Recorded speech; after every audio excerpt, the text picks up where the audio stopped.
আওয়ামী লীগের পলায়নের পর বিএনপিকেও রাজনৈতিক অঙ্গন থেকে সরিয়ে দিয়ে বাংলাদেশকে রাজনীতি শূন্য করতে দেশি বিদেশি মহলের প্রচারণায় আরও একটি নতুন -2 ফর্মুলা সক্রিয় হয়েছে বলে অভিযোগ করছেন বিএনপির স্থায়ী কমিটির সদস্য মির্জা আব্বাস।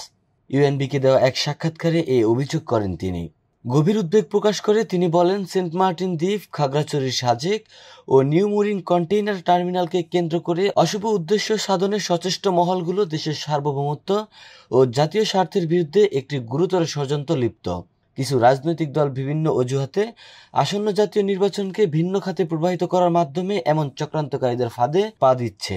এ সময় মির্জা আব্বাস আরও বলেন, বাংলাদেশের রাজনীতিতে এখন নতুন এক -2 ফর্মুলা চালু হয়েছে, যা ১/১১ সময়কার -2 ফর্মুলার মতোই। আগেরবার সেটি এসেছিল সেনা সমর্থিত তত্ত্বাবধায়ক সরকারের মাধ্যমে, আর এবার দেশি বিদেশি ষড়যন্ত্রকারীরা ভিন্ন আকারে একই চেষ্টায় লিপ্ত রয়েছে। কারা এর পেছনে রয়েছে এমন প্রশ্নের জবাবে মির্জা আব্বাস বলেন, শয়তান নানা ছদ্মবেশে আসে। একই দেশি বিদেশি মাস্টারমাইন্ডরা নতুনভাবে -2 ফর্মুলা বাস্তবায়নের চেষ্টা করছে।